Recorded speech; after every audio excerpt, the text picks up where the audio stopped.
तैसे जे इये आकारी विकारु नो हे अवधारी पै आकारा नाव भवरी एरवी सोने।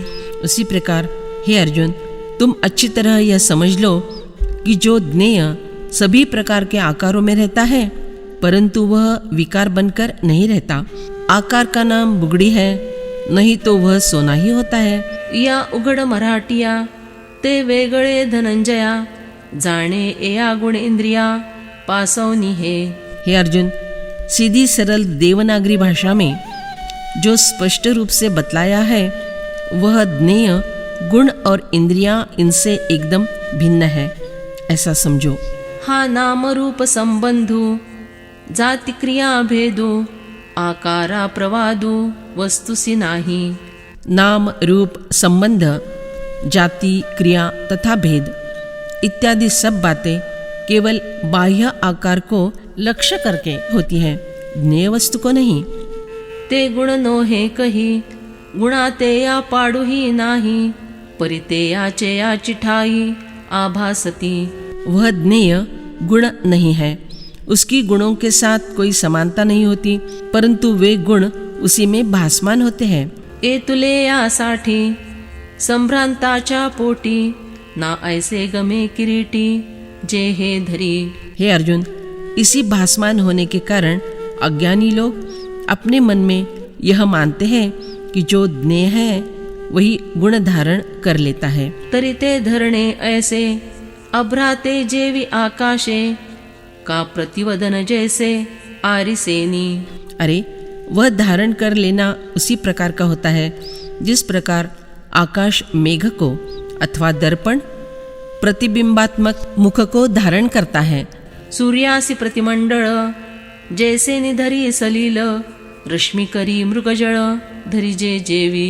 अथवा जिस प्रकार जल सूर्य का प्रतिबिंब धारण करता है अथवा सूर्य की किरणें मृगजल का रूप धारण करती है।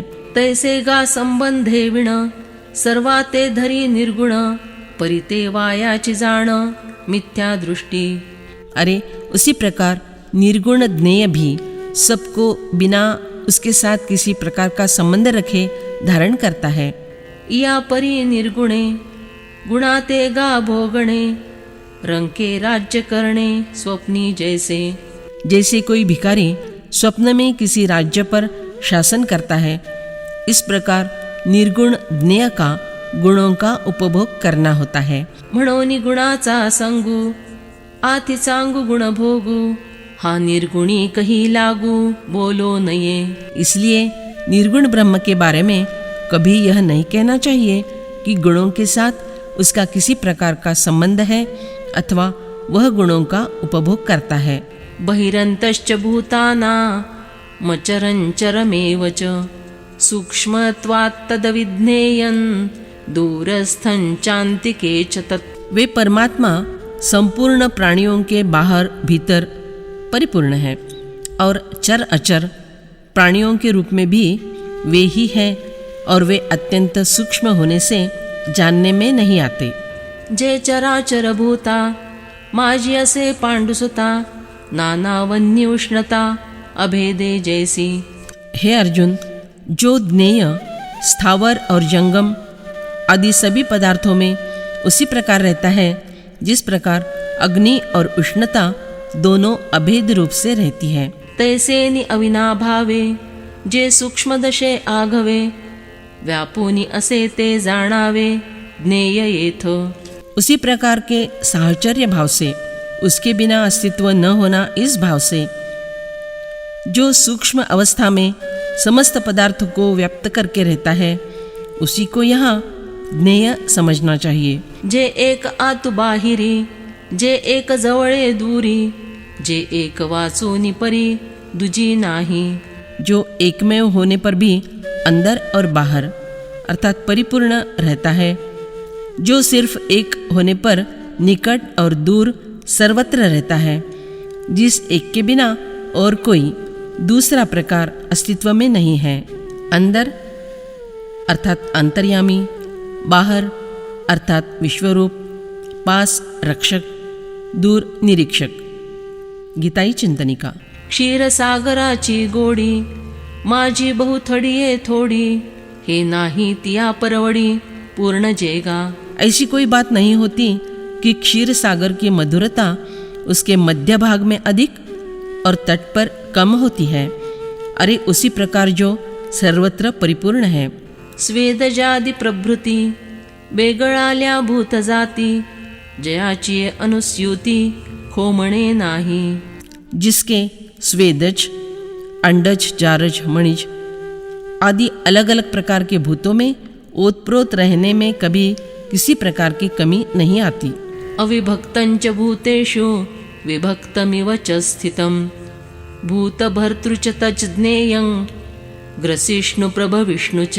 वे परमात्मा स्वयं विभाग रहित होते हुए भी संपूर्ण प्राणियों में विभक्त की तरह स्थित है और वे जानने योग्य परमात्मा ही संपूर्ण प्राणियों को उत्पन्न करने वाले तथा उनका भरण पोषण करने वाले और संहार करने वाले हैं। पैवोत समुद्र थिल्लरका, घट सहस्रा अनेका, माझी बिंबवनी चंद्रिका, न भेदे जेवी।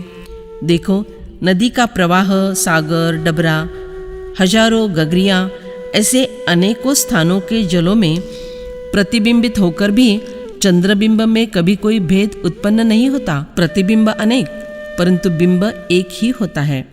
नाना लवणाची रासी, क्षारता एकी जैसी, काकोडी एके उसी, एकी चिगोडी।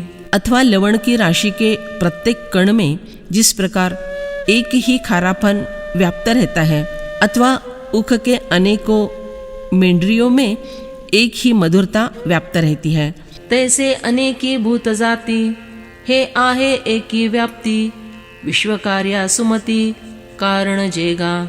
उसी प्रकार हे बुद्धिमान अर्जुन, जो इस विश्व निर्मिति का मूल कारण है, वह ज्ञेय अनेकों प्रकार के भूत मात्र में समान रूप से व्याप्त रहता है। म्हणून हा भूताकारो, जेथवनी तेची आधारो, नाना कल्लोळा सागरू जिया परी। जिस प्रकार विविध लहरों का उत्पत्ति स्थान और आधार एक सागर ही होता है, उसी प्रकार ये सभी भूत मात्र जहाँ से उत्पन्न हुए होते हैं, वही ज्ञेय उन सब का आधार होता है। बाल्यादिति ही वयसी, पैकाया एकीच जैसी, तैसे आदि स्थिति ग्रासी, अखंड जे। जिस प्रकार बाल्य, तारुण्य और वृद्ध आदि वय की तीनों अवस्थाओं में शरीर तो एक ही रहता है, उसी प्रकार जो ज्ञेय उत्पत्ति, स्थिति और संहार इन तीनों कालों में अभिन्न रूप से रहता है।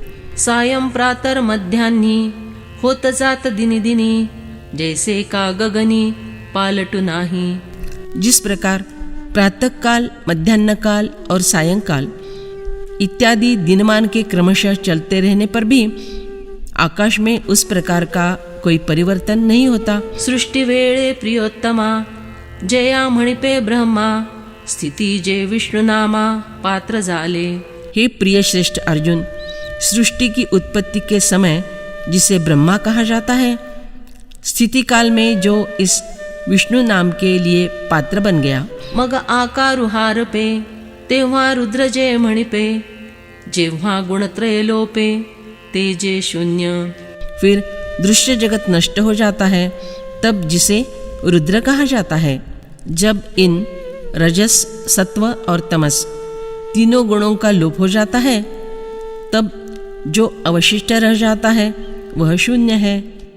ज्योतिषामपि तज्ज्योतिस्, तमसः परमुच्यते, ज्ञानो ज्ञेयो ज्ञानगम्यो, हृदि सर्वस्य विष्ठितम्। वे परमात्मा संपूर्ण ज्योतियों के भी ज्योति और अज्ञान से अत्यंत परे कहे गए हैं। वे ज्ञान स्वरूप, जानने योग्य, ज्ञान से प्राप्त करने योग्य और सबके हृदय में विराजमान है। जे अग्नीचे दीपन, जे चंद्राचे जीवन, सूर्याचे ही नयन, देखती जेणे। जो अग्नि का प्रज्वलन है, चंद्रमा के लिए पोषक ऐसा अमृत है, सूर्य की आंखें जिसके कारण देख सकती है। जयाचे न्यूजियडे, तारागण उमडे, महातेज सुरवाडे, जेणे राहाटे। जिसके प्रकाश से तारागण प्रकाशमान होते हैं, जिसके वैभव से सूर्य का कार्य चलता है। आदिसी जे आदि, जे रुद्धीसी रुद्धि, बुद्धीसी जे बुद्धि, जीवाचा जीव। जिस स्नेह से सभी का प्रारंभ हुआ है, विकास की वृद्धि उसी के कारण है। जीव का जीवपन उसी से है, उसी की बुद्धि के कारण बुद्धि तत्व का विकास होता है। जे मनाचे मन, जे नेत्रांचे नयन, कानांचे जे कान, वाचेची वाचा। जो मन का मन है, सभी में रहने वाला मन उस महामन का आविष्कार है। नेत्रों का नेत्र अर्थात दर्शन शक्ति है, कानों का भी कान श्रवण शक्ति है, वाचा की भी वाचा है। जे घ्राणाचे घ्राण, जे गतीचे चरण, क्रियेसी करते पण जयाचेनी। जो घ्राणेन्द्रियों का घ्राण अर्थात सूंघने की शक्ति है, जो गति के चरण है, जिसके कारण क्रिया को कर्तापन अर्थात क्रिया शक्ति प्राप्त होता है। आकारुजेणे आकारे, विस्तारुजेणे विस्तरे, संहारुजेणे संहरे, पांडुसुता। हे अर्जुन, जिसके कारण आकार उत्पन्न होता है, जिसके कारण विस्तार का विस्तरण होता है, जिसके कारण संहार का संहरण होता है। जे मेदिनीची मेदिनी, जे पाणी पिऊनी पाणी, तेजा का दिवे लावणी, जेणे तेजे। जो पृथ्वी की पृथ्वी अर्थात पृथ्वीपन है, जिस ब्रह्मरूपी पानी को पीकर पानी पानी रूप हुआ है, अथवा जिसके तेज के कारण तेज प्रकाशदान करता है। जे वायूचा श्वासोश्वासू, गगनाचा अवकाशू, हा आघवाची आभासू, आभासे जेणे। जो वायु का भी श्वासोच्छ्वास अर्थात जीवन अस्तित्व है, आकाश का अवकाश है, जिसके कारण यह सब जगत रूपी आभास भासमान होता है। किंबहुना पांडवा, जे आघवेची आघवा, जेत नाही रिगावा, द्वैता सीमा। हे अर्जुन, देखो बहुत क्या कहे, सारांश यह कि वह ज्ञेय सभी का सभी होने के कारण जहाँ द्वैत का प्रवेश नहीं होता। जे देखिले यासवे, दृष्टा दृश्य आघवे, एकवट कालवे, सामरस्ये। जिस ज्ञेय का साक्षात्कार होते ही देखने वाला दृष्टा और जिसको देखा जाता है वह दृश्य दोनों ऐक्य भाव से मिलकर एकरस हो जाते हैं। मग तेची होये ज्ञान, ज्ञाने तेची ज्ञेय हान, ज्ञेये गमिजे जे स्थान, ते ही तेची। फिर वह ज्ञान है और वही ज्ञेय बन जाता है। ज्ञान से जो प्राप्त होता है वही ज्ञेय, और ज्ञेय रूप बनकर जो स्थान प्राप्त होता है वह भी वही ज्ञेय है। जैसे सरले या लेख, आघवे आख होती एक, तैसे साध्य साधनादिक ऐक्यते ये। जिस प्रकार जब कोई हिसाब करना खत्म हो, हल हो जाता है, तब सभी अंकों का मेल हो जाता है, उसी प्रकार साध्य साधना और साधक आदि सब ब्रह्म में एक रूप हो जाते हैं। अर्जुना जिये ठाई, सरे द्वैताची वही, हे असो जे हृदयी सर्वांच्या असे। हे अर्जुन, जिस ब्रह्म के संबंध में द्वैत के लेख की मान्यता समाप्त हो जाती है, यह बात रहने दो। अब ध्यान में रखो कि ऐसा जो ब्रह्म है वह सबके हृदय में निवास करता है। इति क्षेत्रं तथा ज्ञानं, ज्ञेयं चोक्तं समासतः, मद्भक्त एतद्विज्ञाय, मद्भावायोपपद्यते। इस प्रकार क्षेत्र तथा ज्ञान और ज्ञेय को संक्षेप से कहा गया है। मेरा भक्त इसको तत्व से जानकर मेरे भाव को प्राप्त हो जाता है। एवं हे तुझ पुढा, आदि क्षेत्र सुहाडा, दाविले फाडो वाडा विवंचुनी। हे सुज्ञ अर्जुन, इस प्रकार मैंने तुम्हारे सामने पहले क्षेत्र के बारे में स्पष्ट रूप से विश्लेषण करके बतलाया है। तैसेची क्षेत्रा पाठी, जैसे देखिजे दिठी, तैसे ज्ञान किरीटी सांगितले। हे अर्जुन, उसी तरह इस क्षेत्र के बाद ज्ञान के लक्षण इस प्रकार स्पष्ट रूप से बतला दिए कि जिसे तुम अपनी दृष्टि से देख सकोगे।